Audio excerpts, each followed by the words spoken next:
session 101 of the Torah studies that we are busy with.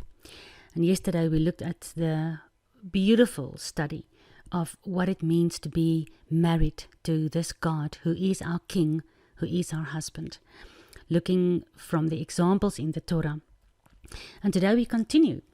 I'm going to read for you Deuteronomy 25, verse 5 to 10. If brothers dwell together, right, and one of them dies, but has no child, the wife of the dead shall not marry without unto a stranger. No. Her husband's brother shall go in unto her, and take her to him to be a wife, and perform the duty of her husband's brother unto her. This is beautiful, because in ancient Israel and ancient societies and civilizations, once a woman has a son and the father dies, then the son will look after his mother. It's beautiful. You remember that very sad story in the time of Yeshua when he was on earth. He came to a funeral procession, and there was an old lady that was burying her son. And Yeshua, the Bible says, he was extremely sad for her. The amount of sadness she had, just think about this. Her husband was dead. She was a widow. And this was her only son. She was burying her only son. He died. Not only is it extremely emotional and it's painful, but also physically, because women in that time didn't have work. It's not like today where the feminist movement took women out of their homes, out of looking after their children, out of teaching their children themselves, instead of sending their children from 6 months old to a preschool, and there they learn about evolution all the way till they go to university.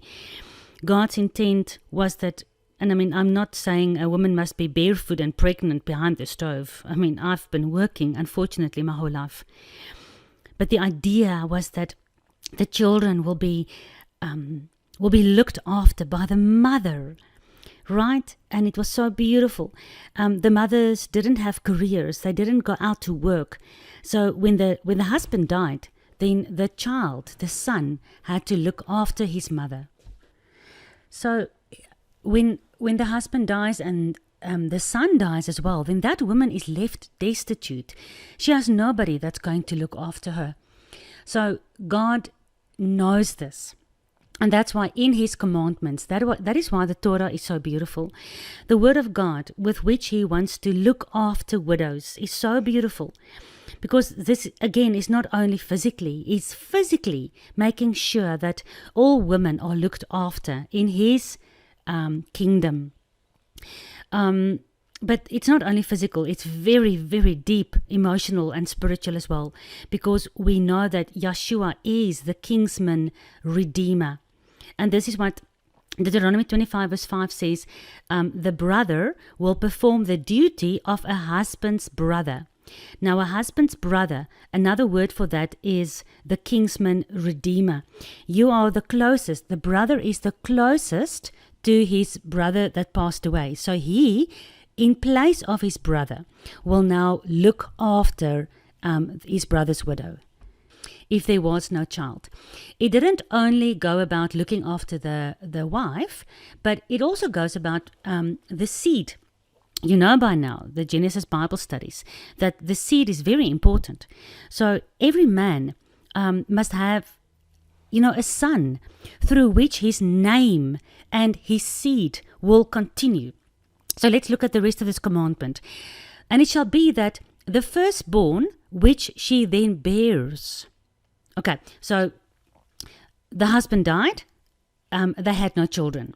So the husband's brother then marries the widow.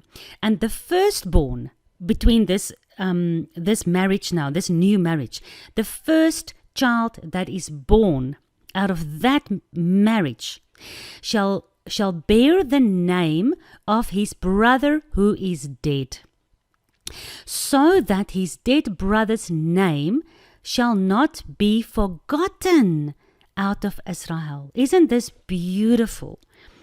So the brother that is alive loves his deceased brother so much. He cares about the fact that his brother's name must continue in his generation. So he gives his brother's wife a son in the name of his dead brother. Beautiful. This is so beautiful. And we're going to go look at some of the other examples in the Bible. But do you see how amazing this is? God even cares about the name of the person that died, so that your legacy doesn't just disappear, but your name and your seed will continue in your son, in your child. Beautiful. Very prophetic of the Messiah. Very prophetic. And if the man does not like to take his brother's wife, then let his brother's wife go up to the gate to the elders.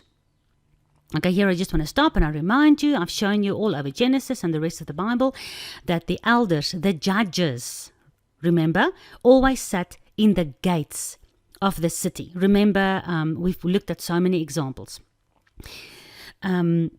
So if the kinsman redeemer doesn't want to do his job, if he doesn't want to take the responsibility as Torah commands to marry his brother's widow, then the widow has a case. She has a legal case against her brother-in-law, and she will take the legal case to the elders in the gates of the city. And she will say to them, my husband's brother refuses to raise up unto his brother a name in Israel. He will not perform the duty of my husband's brother. Basically, he doesn't want to perform the duty of the kinsman redeemer. He doesn't care about me. He doesn't care about his brother. He doesn't care about the name of his brother and to raise up a child for his brother's name in Israel. Do you remember the story of Tamar? We handled that in the Genesis Bible study. Judah had 3 sons. The father of the tribe of Judah, one of the 12 sons of Jacob. All right, he had 3 sons. Tamar was the wife of his first son, but remember, God found iniquity in that man and he killed him. He allowed him to die. Then the second son of Judah then married Tamar, remember, because he had to do the kinsman redeemer thing. But unfortunately, he didn't care. He didn't want to give the firstborn child his brother's name. Do you remember what the Bible said? He basically let his seed fall onto the ground. He didn't allow his seed to go into Tamar so that she could conceive. We discussed that. Do you remember? And then God saw that, and it was evil in his eyes. For all these reasons we've discussed this far. And then God allowed the second son of Judah to also die. He basically made sure that he died because he was transgressing a direct commandment of the Torah. And he was bringing iniquity onto the house of Judah. All right. Then Tamar was supposed to be given to the third son of Judah, remember. But then Judah sent her away, and he said, no, my third son is too young. You must wait until he's a bit older so he can marry you, blah, blah, blah. We don't have that. We've totally lost that tradition and that religion. It sounds foreign and weird. I remember we discussed this, that you must marry a man that's younger than you, just to stay in the family and to bring up your brother's seed inside the family. It's weird for us. We don't understand this because our culture is not like this at all. We've totally lost the Hebrew Torah culture. But nevertheless, look at the prophetic significance of this. All right? But then Judah was actually lying. He just didn't want to give the third son to Tamar because he said, all my other sons have died. This woman is bringing death upon my family. And then Tamar realized that Judah lied to her, and Judah is not going to give her to his third son to be his wife. So then she did that whole thing where she basically seduced him, and then he slept with her, and then she conceived. And at the end of the day, Judah admitted that she was more righteous than him because she kept the seed inside the family. And then she had those 2 sons. Remember, one of her sons were called Peretz.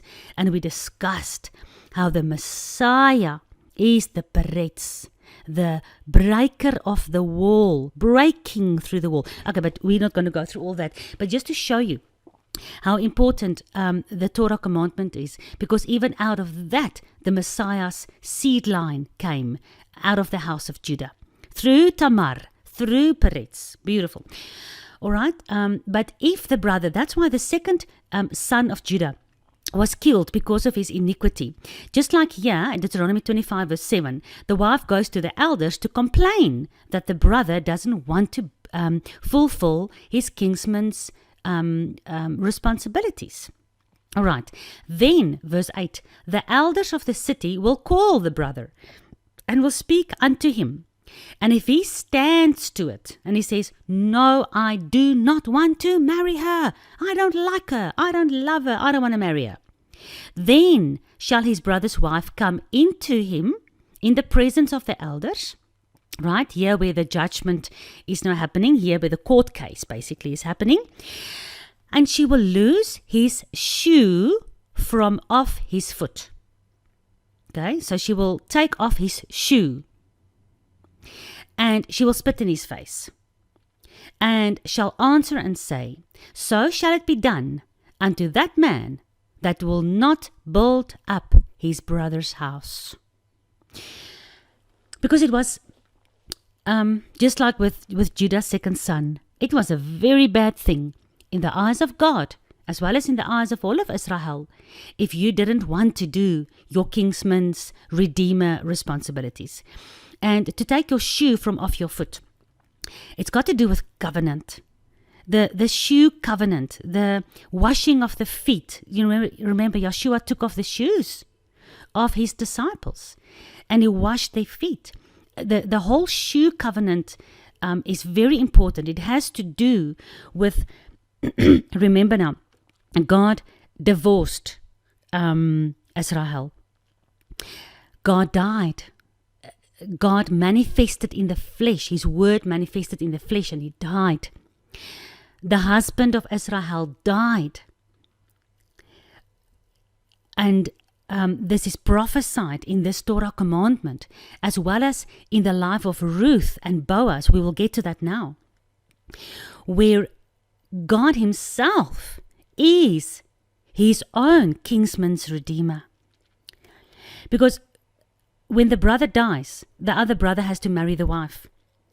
And here, Yeshua died to marry Yeshua's bride. Yeshua is his own kinsman's redeemer. And remember, we discussed he had to die because a man cannot take his wife back after he divorced her. So all these commandments we discussed yesterday and today shows you how the Torah is predicting and legally explaining the marriage covenant between a God and his people, and how we cannot just claim to be the bride. Every Tom, Dick and Harry these days that belongs to a church says we are the bride. They don't even know what it means to be the bride of God, to be espoused after you've been divorced. So the shoe is taken off of this brother that doesn't want to fulfill his duties because he's not worthy. This shoe covenant is taken away. The shoe is taken off from him and given to somebody else. Somebody else has to take over these duties. And continue with Deuteronomy 25 verse 10. And his name, this brother that refuses to do his duty, his name shall be called in all of Israel. The house of this brother will be called the house of him that has his shoe loosed. Basically, this man and his house will be called and will be known in all of Israel, in all of the community, in all of the city, will be known from now on as the house that did not do their kinsman redeemer duties. His shoe is loosed. He's loosed from his covenant duty. Do you understand the significance? Marrying your brother's wife is an acceptable Torah instruction from the beginning all the way through to the end. In the time of Yeshua, you remember that whole thing where the Pharisees came, Matthew 22 verse 24, and saying, Master, Moses said, if a man dies and he has no children, his brother shall marry his wife and raise up seed unto his brother. And we've just read it. I've just read it to you in Deuteronomy 25. And here the Pharisees are coming to Yeshua, trying to trick him and trying to put him into a bad light by reminding him, this is what the Torah says. But now we have an issue. If there are a man that dies and he has 6 brothers, there are amongst us 7 brothers. The first, when he married a wife, died. And because he had no children, he left his wife unto his brother. Likewise, the second brother died also, and the third, all the way up to the 7th brother. All right, so they're coming to Yeshua with a trick question. They always try to trick him. And they said, the Torah says this, okay? But now we've got a problem. This woman married all 7 brothers, and all 7 of them died. Very similar to Tamar's story. And then they came with a trick question. We're not going to go into that now. But just to show you that in the time of Messiah, the Torah was still being kept. And this beautiful commandment of kinsman redeemer, marrying the widow of your brother, was still being kept. All right. Let's jump to the book of Ruth, Ruth 4, verse 7 to 10. Because we just read about the loosing of the shoe in Deuteronomy 25, right? Now, this was the manner in former time in Israel. This was the manner in ancient Israel concerning redeeming and concerning changing. For to confirm all things, right? A man plucked off his shoe and gave it to his neighbor, and this was a testimony in Israel. Okay, we'll continue with that now. Remember now, the brother that marries the widow is called the kinsman redeemer. He's the brother, is the man that is next of kin. Who's your next of kin? It's your closest family member. So the kinsman redeemer, it's spelled like this, Kinsman, kinsman, not king, King, right? Who's your next of kin? It's your brother. So the brother is the kinsman closest to the dead brother, and he's redeeming his brother's widow. Yeshua is our redeemer. He's the one that is taking us as his bride. Because when we were married as a nation, as Israel, before we got scattered, because we were married to God, God was our husband. Remember, in Jeremiah 31, it says, you rejected my covenant, although I was a husband unto you. So the kinsman redeemer is coming to redeem us and take us as the bride because someone died that we were married to. And now he takes us as the kinsman redeemer. That is why he's called the redeemer, the savior. He gave his life as a ransom to redeem something. When you have a Dis-Chem voucher, a coupon, you go and you redeem the coupon and you can buy something. You give the coupon in the place of something you want to buy instead of paying money for it, right? So Yeshua gave his life as redemption, as ransom, to fulfill the duties of the kinsman redeemer. And that is why it's called redemption. It's beautiful. We are under his redemption because this was the manner of ancient Israel, because God instructed this in the Torah. This was the manner of redemption. Because the loosing of the shoe, Ruth 4 verse 7, to take off your shoe and give it to your neighbor, this was a testimony. Remember Deuteronomy 25, she, the widow, will take off the brother's shoe that doesn't want to marry her. And that shoe is basically the testimony against the brother, that he is not taking up his covenant duties. But that shoe can now be given to somebody else to take up the covenant duties and to become the kinsman redeemer. And that's exactly what happened in the life of Ruth. Just like in the life of Tamar, who had to, through this Torah commandment, eventually bring the seed of the seed line of the house of Judah, out of which Messiah came. Just like that, in the life of Ruth, because she's also from the tribe of Judah, she married into the tribe of Judah. She became part of Israel. And also because of this Torah commandment, the very same Torah commandment, she's also in the seed line, in the genetic gene pool of the tribe of Judah, out of which the Messiah was eventually born. Messiah, Yeshua, the king from the tribe of Judah. All right, so let me read this to you again. So this was the manner in ancient Israel concerning redeeming and concerning changing.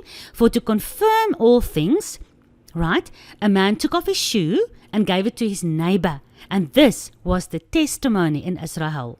Therefore, verse 8, the kinsman said unto Boaz, buy it for you. He was talking about the land, because Boaz wanted to buy the land.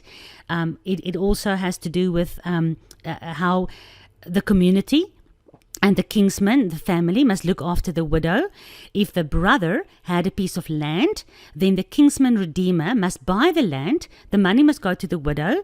He must marry the widow and give her a home.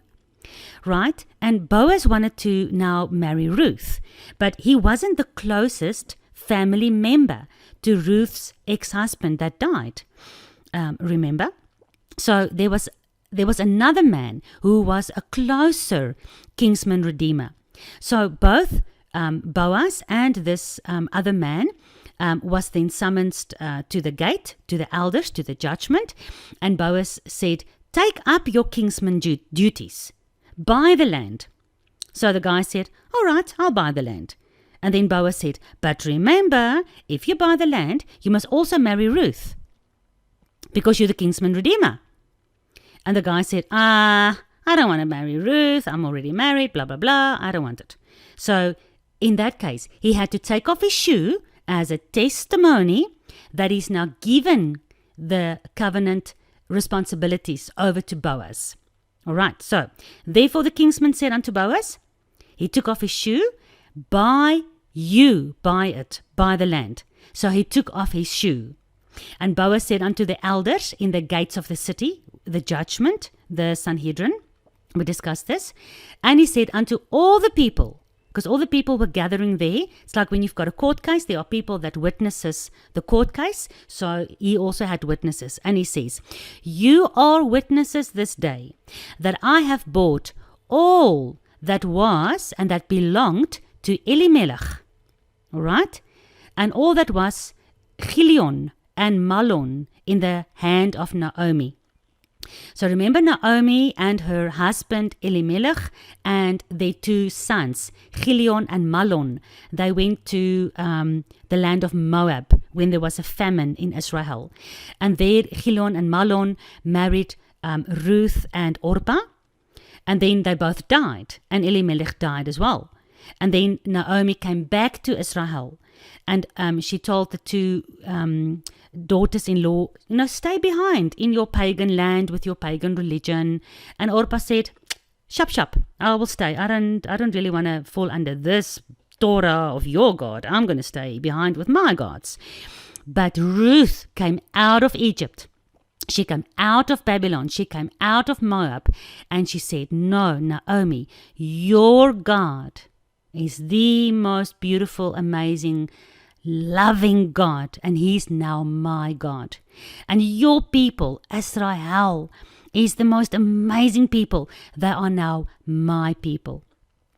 So, and they had land in Israel. So Naomi came back, and they lived, of course, on the land. But it was only her and Ruth. They couldn't really work on the land. So the kinsman redeemer was necessary to help out. So Boaz took the shoe of this other guy, and he said, you all are witnesses now. The testimony is the shoe. I'm taking the covenant from this guy, and I'm taking the responsibility. I'm buying the land and everything that used to belong to Elimelech and Chilion and Mahlon. I'm buying it from Naomi. I'm giving her the money. Moreover, will Ruth, the Moabitess, the wife of Mahlon, I have purchased, I have redeemed to be my wife, to raise up the name of the dead upon his inheritance, so that the name of the dead, the name of Mahlon, who was in the genealogy of the Messianic seed line, so that the name of Mahlon will not be cut off from his brethren and from the gate of the city. You are witnesses this day. Beautiful. What is it? I think it's 1 Timothy 2 verse 4. Let me see if I can remember. Elohim will have that all men will live and come to the knowledge of the truth and be converted to the knowledge of the truth. Elohim is one, and his Messiah is one. We have a mediator between God and people, who is Yeshua, the man Yeshua the Mashiach, right? Who gave his life as a ransom to all men, and who appeared as a witness in due time.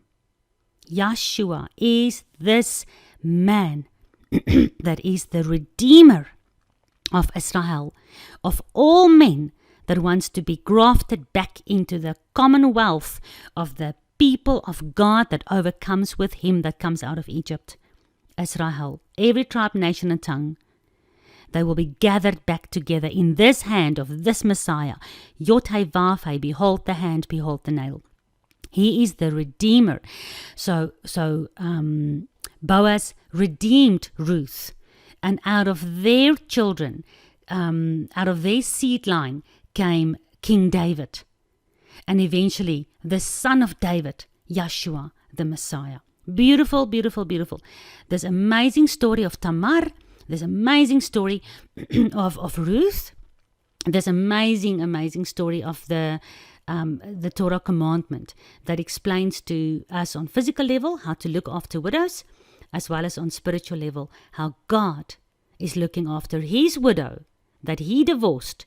He gave his life in the flesh, and he is our bridegroom that is coming back to redeem us. Finally, after everything has been done and said, and all the dust has settled on this earth, and all the judgments that is lying ahead, and all the persecution of this bride that needs to be shaken, that needs to go through famine, like Ruth, that needs to go through loss and difficulty, so that we can prove that we do want to marry him again. We made him to divorce us the moment we stretched out our hands to the forbidden fruit, to the forbidden words of the serpent in the tree of knowledge of good and evil. And we can only say, like Ruth, your God is my God, your people is my people. And I want to take this shoe covenant, and I want to marry the man that is redeeming me from my sin, from my lawlessness, from my loss of covenant. I want to come back into covenant. Let us be this bride. Let us understand this God, this husband, and let us look forward. Look beyond what might be lying ahead, for the bride to go through a bit of washing of clothes, a bit of stretching, a bit of endurance, a bit of persecution, a bit of decisions to be made. Let us go through all that, and understanding that we have a hope, a living hope, that our kinsman redeemer will stand in judgment in the city gates of Jerusalem, and he will destroy our enemies, his enemies, and he will take us as his bride. But our clothes has to be white and ready, and our lamp has to be burning. At this stage, I want to remind you, if you haven't done the Two Trees Bible study on the 10 virgins, remember the 10 5 wise and 5 foolish virgins, please go to the website www.twotreesinthegarden.co.za. That is a number 2. Click on the YouTube link. Once you're at the YouTube link on the YouTube page, go to playlist and look for end times, and then start doing the 10 virgins. Are you a wise or a foolish virgin? Start with those Bible studies. Understand what it means to be ready for our Kinsman Redeemer when he comes back.